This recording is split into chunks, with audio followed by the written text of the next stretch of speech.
Is the GOTRAX Mustang worth your money? I've done more than 200 web reviews of electric bikes and scooters, so I've learned what makes and breaks a PEV.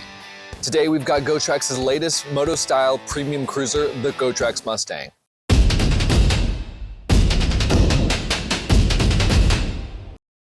If you follow budget e-bikes, you've definitely seen GOTRAX. We've loved watching what they've done this year.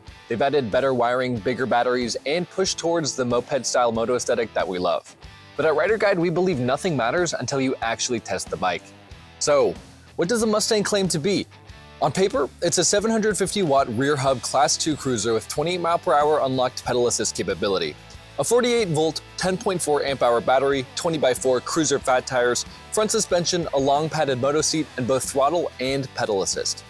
But the real question is, does it deliver enough real performance for commuters and casual riders? Or is it just eye candy? Today, we're running the full set of tests. Unboxing, claimed spec verification, acceleration, top speed, range, hill climb, braking, and ride quality. I'm in Austin, and there's some awesome trails that I can't wait to try, so let's get into it. As usual with GOTRAX, the Mustang shows up in compact, tidy packaging. I've reviewed 5 GOTRAX bikes, and each time this has been the case. However, unlike most times, this bike came with a much nicer set of tools. First impression, the finish quality is very premium. Cabling is cleaner than the previous GOTRAX cruisers, the long moto seat feels cushy, and the front fork looks like it knows how to take a blow. Before we get into the review, here's what GOTRAX claims for the Mustang. Pause if you want the full list. Now let's put those numbers to the test. We're testing with a 180-pound rider on flat ground, throttle only. We'll use our draggy GPS and double-check with the bike's computer and then average across 3 runs. A 750-watt hub with a 48-volt system should deliver some good initial torque and smooth mid-range acceleration. The Mustang uses a very similar controller to the Ranger, so performance should feel similar. Those numbers are solid. It's not ripping, but it's consistent, strong, predictable, and great off the line. To test top speed, we use the same combo of draggy GPS and the bike's computer, but this time we do 2 runs in opposite directions to cancel out wind and grade. Then we repeat the test again at around 10% battery because oftentimes the bike slows down at lower battery. Unsurprisingly, the Mustang holds speed at a low state of charge. This has become something that I've come to trust GOTRAX to bring to the table every single time.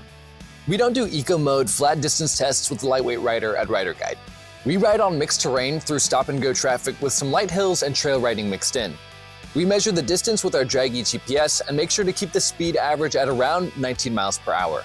GOTRAX claims up to 86 miles, but that's probably assuming an easier route and lower speed than we're going to take it on.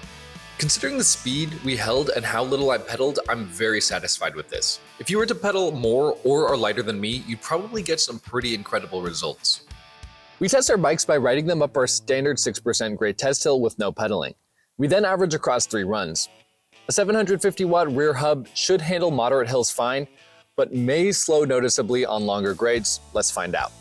It handles rolling hills great, but for anything over 8 to 10% grade, you'll want to pedal at the start or expect the speed to drop a little bit. The Mustang has hydraulic disc brakes, meaning it should have a premium braking experience. We test by riding at 15 miles per hour and then slamming on the brakes, averaging the distance it took to stop across 3 runs. For a bike at this weight, this is more than acceptable and you'll appreciate the quality and safe controlled braking experience. But as always, be careful when braking on wet or loose surfaces. I was expecting a harsher ride because the motor frame doesn't allow for rear suspension, but the Mustang surprised me. The long moto seat spreads bumps nicely, the fork takes the edge off, and the 20x4 cruiser tires grip well on pavement. Also, the steering remains stable at 25 miles per hour, and low-speed maneuvers are easy due to the short wheelbase. Honestly, the weight only matters when lifting. Once rolling, it's balanced, comfortable, and fun. Now let's talk pros and cons. First, the moto-style frame plus the long saddle is very comfortable. Also, the 48-volt system is a predictable, strong power delivery system. Next, the ride quality is great despite not having rear suspension. And also, there's an incredible display and front light. And as always, the 2-year GOTRAX warranty is just unbeatable. Now let's talk cons. The Mustang falls short of the claimed 86 miles unless you really help it out with pedaling. Also, it's heavy for a non-suspension cruiser. Before we wrap things up, here are some tips and tricks to get the most out of your ride. Keep your tire pressure at 18 to 22 psi for comfort and 24 to 28 for city efficiency. Remember, pedal assist level 3 is the sweet spot for speed versus battery life.